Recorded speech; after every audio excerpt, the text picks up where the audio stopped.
Hello friends, my name is Shivam from DevOps Schools and I will help you to enable your learning process in various technologies of DevOps, artificial intelligence, machine learning, big data and many more. This is our initiative to help you by sharing multiple tutorials and videos. And if you want any specific tutorials on any particular topic, then please do comment in the below comment section and I will help you with it. Also, please subscribe to our premium services on YouTube, which will give you access to more content and videos to enhance your knowledge about all these topics. Also, if you want me to help you with regards to the online trainings and classroom sessions by our qualified trainers, then please do write me at contact@devopsschool.com. Thank you.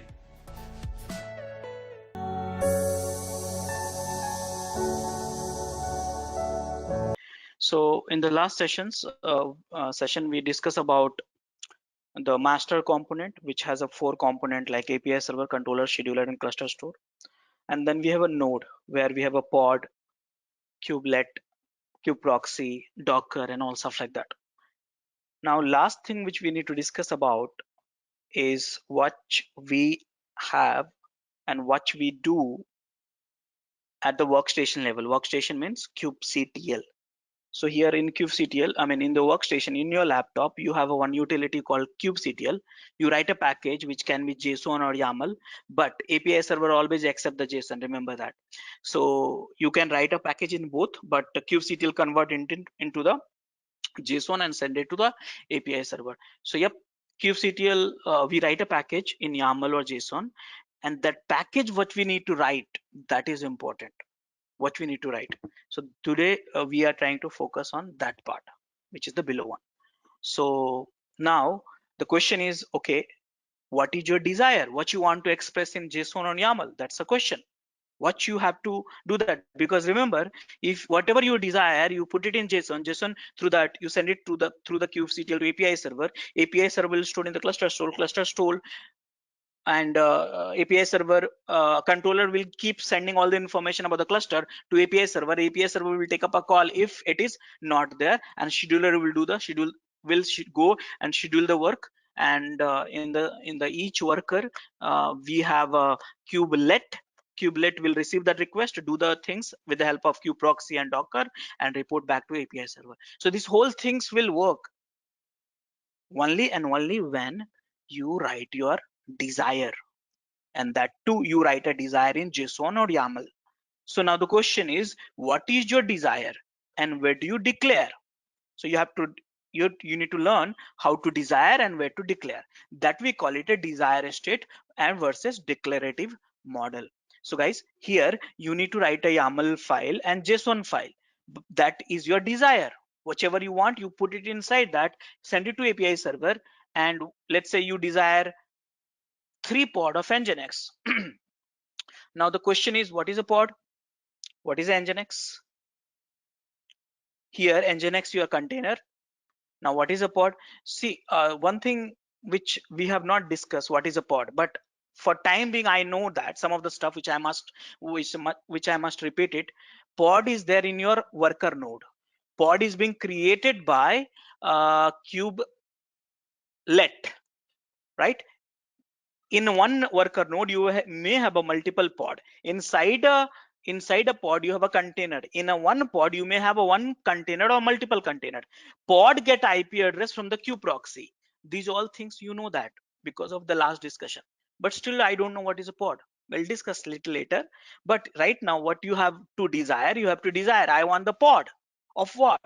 Nginx. How many? 3 pod. You send it to API server, it gets stored in the KB store. Controller has reported saying that, okay, we have a 0 pod of Nginx. API server instructor scheduler to go ahead and schedule the work in the node, and we got the pod. Now we got the pod. In each node, pod has a container of Nginx. We got the pod. So this is the job of Kubernetes. This we call it a make sure that whatever you desire, Kubernetes will serve that purpose to you. Okay, so Kubernetes will serve that purpose to you. So so so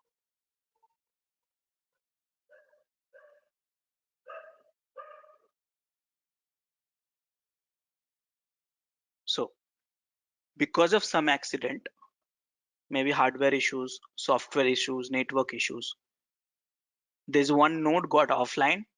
If the node is got offline, of course the pod will not be serving the request, of course. So now you had asked for 3 pod, but in reality, in actual state, we got only 2 pod, which is connected to API server. So what will happen?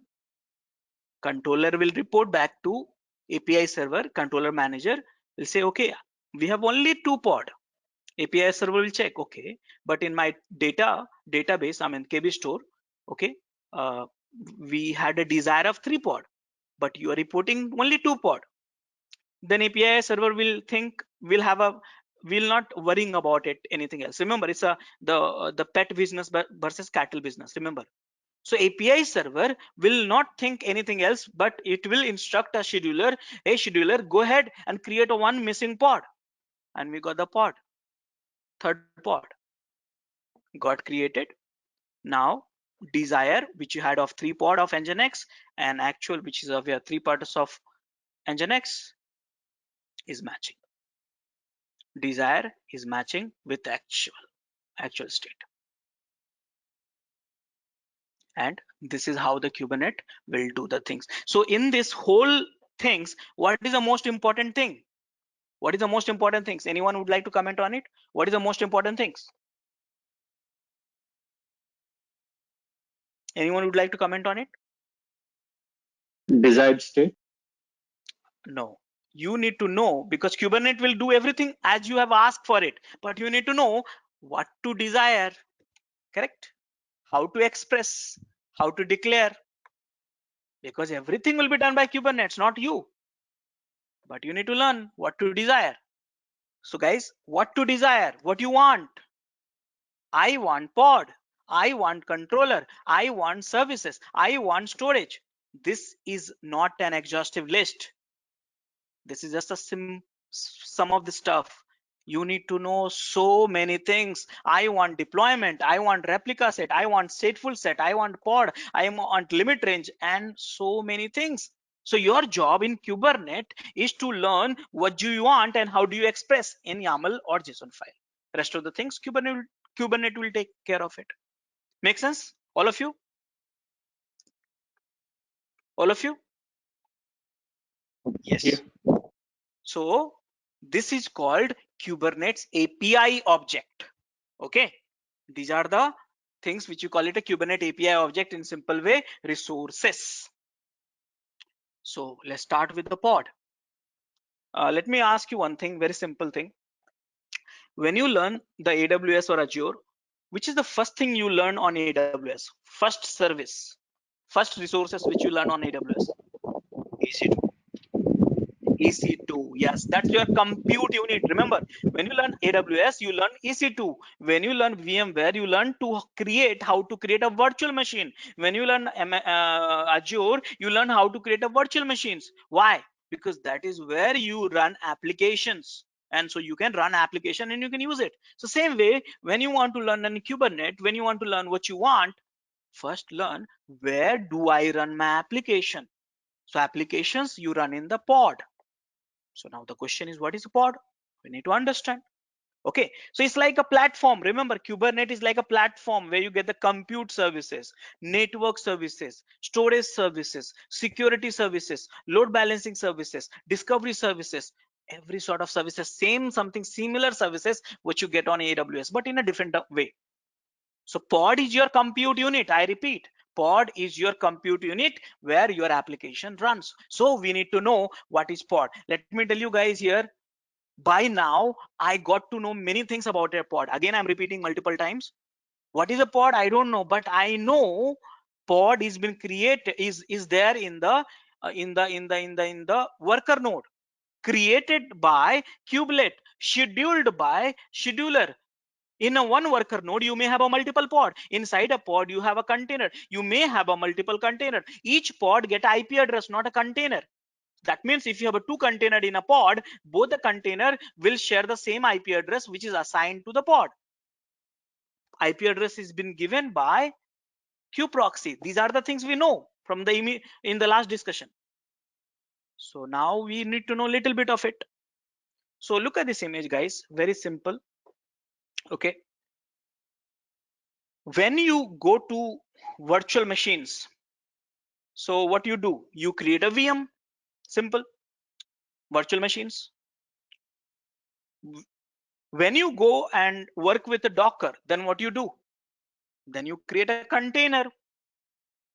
Can you create a virtual machine with the Docker? No. Can you create a container with the VMs? No, because all of these has a different mechanism to serve the purpose. Purpose means running application. So similar way, guys, Kubernetes will not understand now your virtual machine. Kubernetes will not understand your container. Kubernetes understand only pod. I repeat, Kubernetes only understand the pod. Who understand the container? Docker is a container engine, not a Kubernetes. So pod is a atomic unit of scheduling.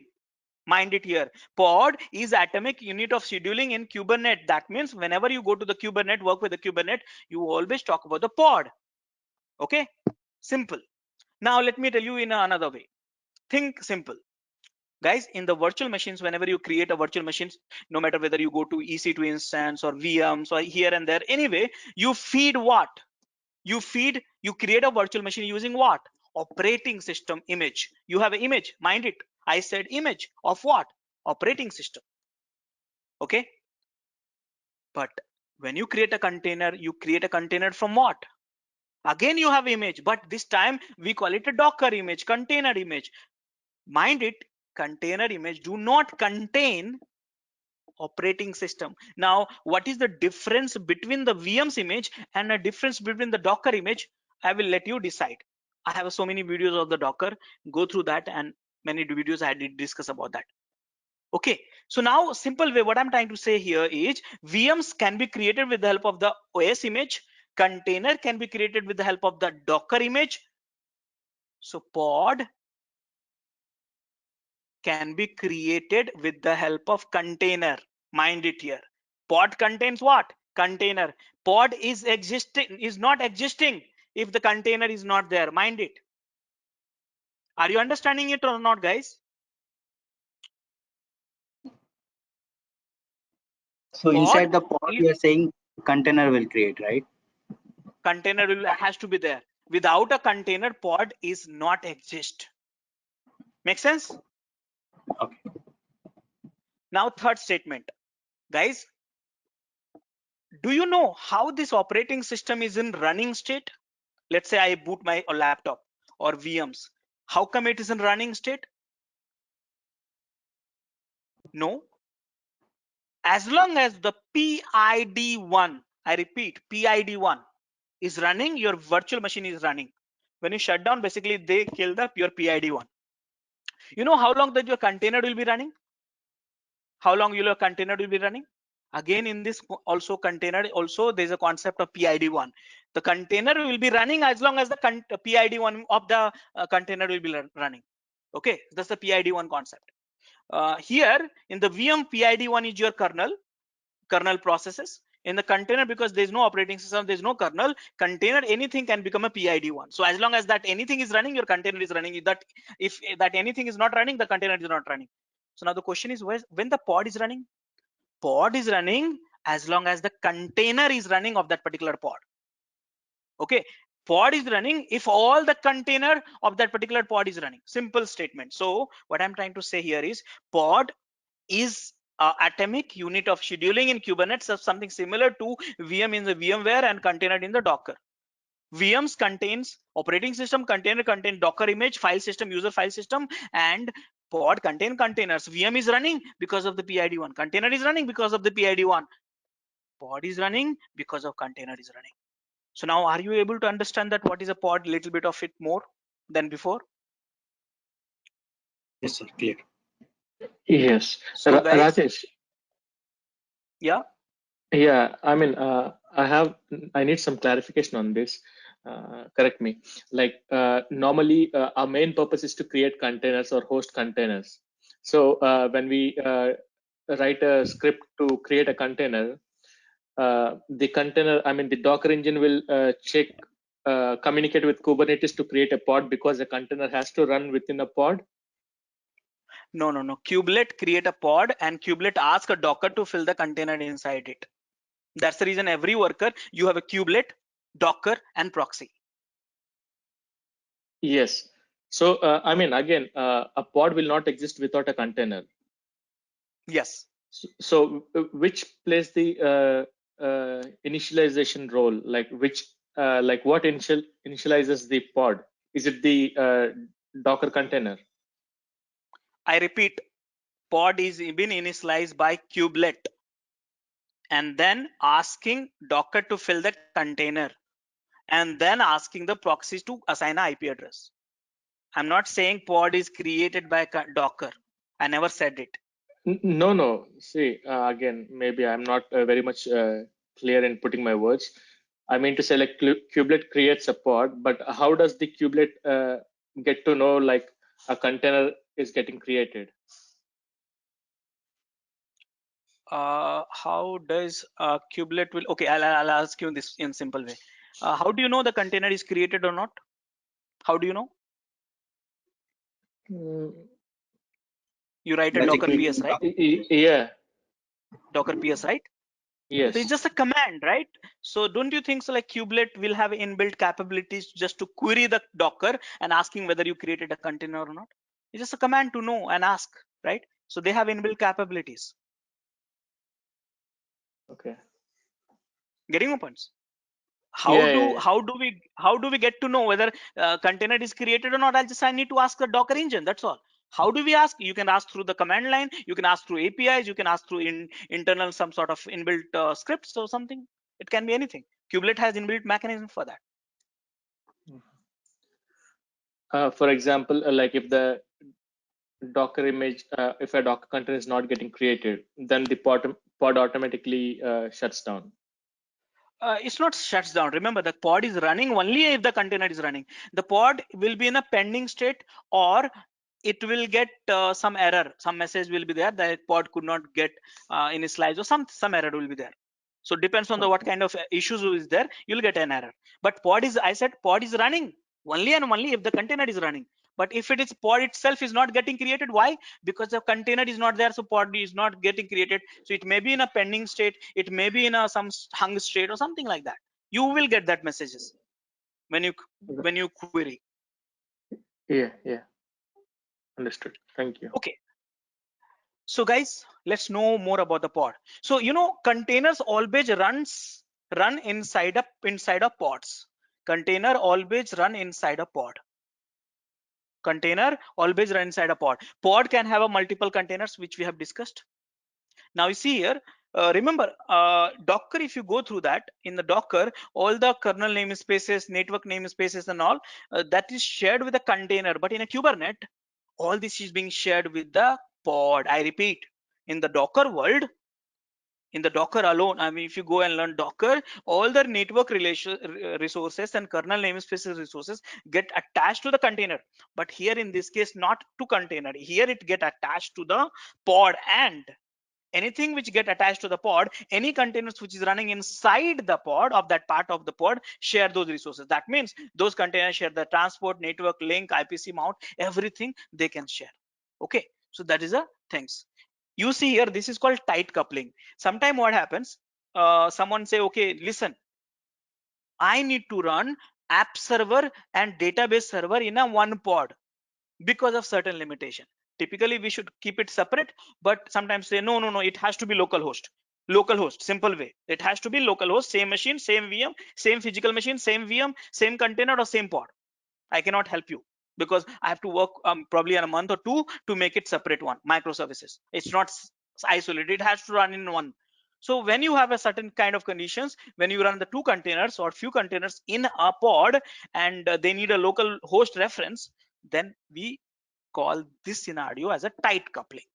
But when you have a separate pod, one container, one pod, loose coupling. Loose coupling is preferred one in the microservices world. Okay.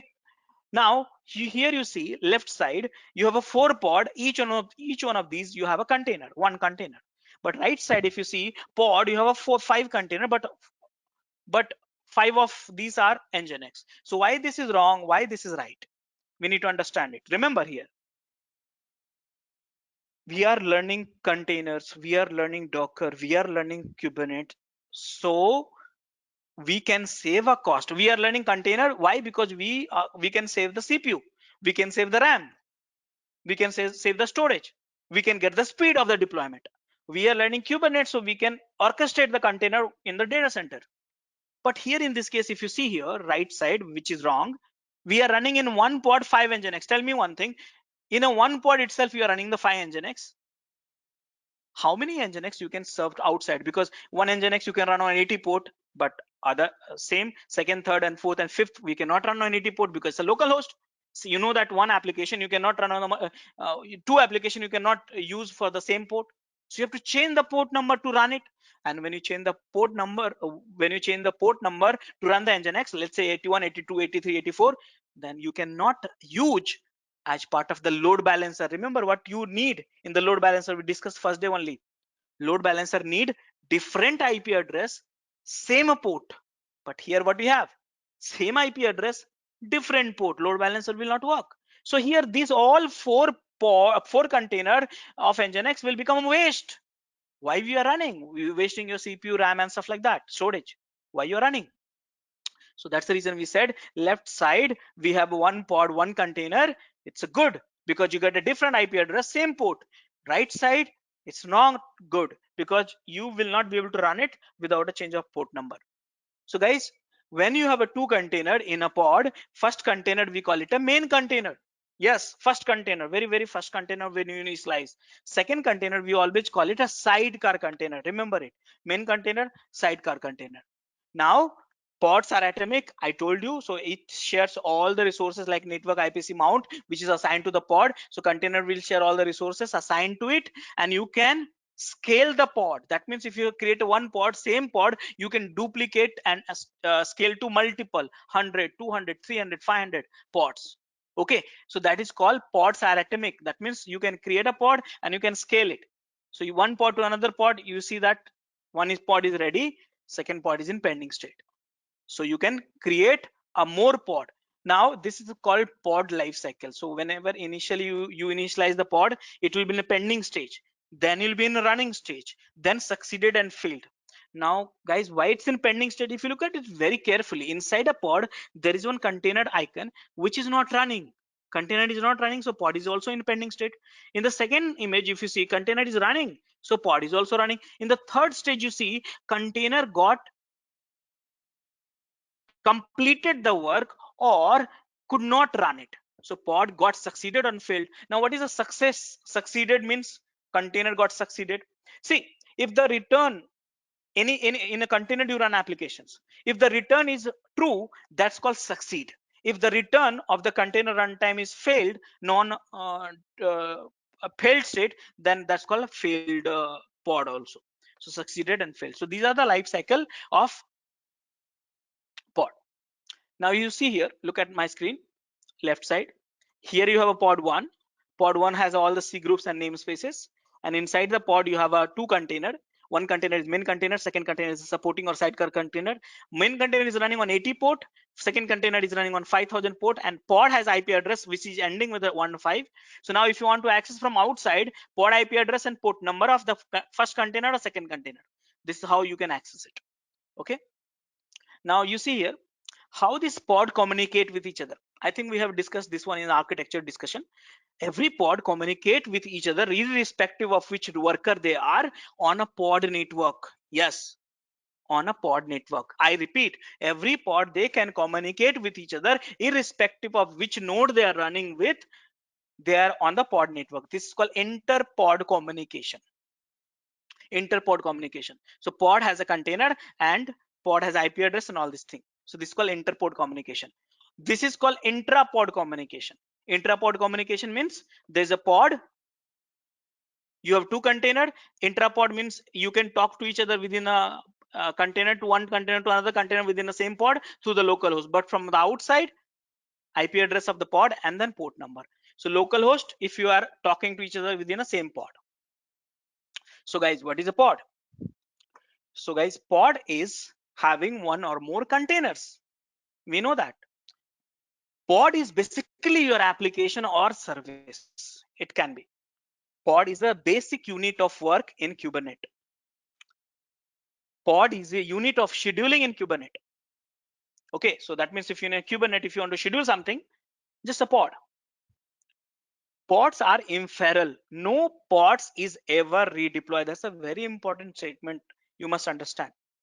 Pods are inferior. That means if once the pod is created and gone, the same pod you cannot get it ever. I repeat, same pod you cannot get it ever. You can get it a similar pod, but you cannot get a same pod. Okay, pods are inferior. No pod is ever redeployed in Kubernetes. That means you get a similar, that means you get another pod similar to that last one, but you cannot get the same pod. Okay, so that's the reason IP address always get changed for because of that. And pods is atomicity, they are there or not. So what is the job of the Kubernetes? The job of the Kubernetes is to keeping our pods running, keeping your pods running. More specifically, keeping the desired state. Okay, keeping your desired state, states, health, and stuff like that. So Kubernetes job is to keep your pods up and running and to maintain your health and stuff like that. That's the job of the Kubernetes. So we deploy the pod, and in the Kubernetes, pods is the highest level of object which you want to deploy. So how do you deploy? How do you declare? You see this is the YAML file. You see API version v1 kind is equal to pod metadata dap dap dap. So this is the way you put it in YAML file. This is the YAML file example, and you send this pod to API server through the kubectl workstation, and then rest of the things happen. There are few more objects using that you can get a pod. I repeat, there are few more API objects using that you can get a pod. For example, deployments also will give you the pod, but there are differences. What are the pros and cons, and there are some advantages are there for deployment. Replication controller also give you the pod. Stateful sets also give you the pod. Daemon sets also will give you the pod. So there are few more objects which can give you the pod along with the pod resources itself. But we will discuss one by one slowly, and we'll get to know. So guys, this Sir, is I have the a doubt. yeah. Tell me. Sir, how, as you said, the container will be existed in the pod, and the pod will get an IP address, not the container. The container will be running always in a port. Pod, yeah. No, port number. The container application always be running in a port number, but It depends on the application. It depends on the depends on the application. How can I tell you? Yeah. correct. Some But application required. yes, but always the pod will get an IP address, right? Yes, always pod will get an IP address. So if we wanted to communicate to that particular excuse me, particular application, then we have to go with a pod IP address along with the container port number, correct? Yes, yes, yes. So if it is in the EC2 instance, if the pod is created in the EC2 instance, the definitely that will get a private IP address, not the public one. Correct? Sorry, once again, can you come back? So in the EC2 instance, if we wanted to deploy a pod, a Kubernetes one, okay, so the pod will get a private IP address only, not the public IP address. Yes. Let me tell you here. Pod will get an IP address from the kubeproxy. Okay. Now the question is which IP address they will get it. So Kubernetes set up their own network actually in the cluster. Okay. With the different policies, they set it up their own network. For example, I'll tell you in this way. Probably you will be able to correlate. See here, let's say in a laptop, have you run the virtual machines? Yes. Okay. Do you remember in the virtual machines, you have a NATing also available, bridging also available, all this sort of driver is available in the networking devices. Do you remember? Yes, bridge, host only adapter, and NAT adapter. Yeah. So here what is happening, I'm just talking about the virtual machines. So here what is happening, your VMware or VirtualBox, whichever the hypervisor you use it, they create their own network, and through that they each let's say you have a NAT enabled. Okay. To watch our complete session, enroll for our premium membership. Click onto the join button and enroll yourself with the best suited option. So they create their own network, and through the NAT, each of these VM, they can talk to each other. Okay, so like that, if you attach to the bridge, that bridge will be outside, they'll be connecting to the different network. So like that. So what I'm trying to say here is, in Kubernetes cluster, there's one network is being created, their own, for pod. That which is the driver they're being used. There are so many drivers are available, like ViewNet, Calico, Flannel, and so many. But pod has their own network. That means each pod, they communicate over the pod network, and because of kube-proxy, they talk to the node also.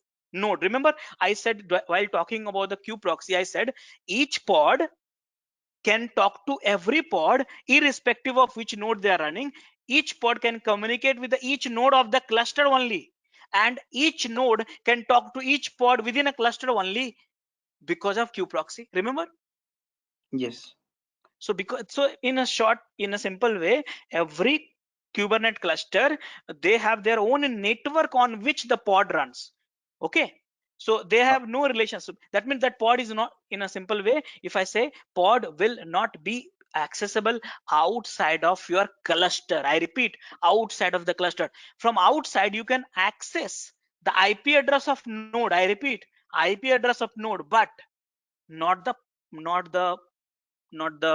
IP address of pod. Okay, so in Got that case, if a container is running inside a pod and the pod is getting a private IP address, so as you said, the pod will be communicate within the cluster only.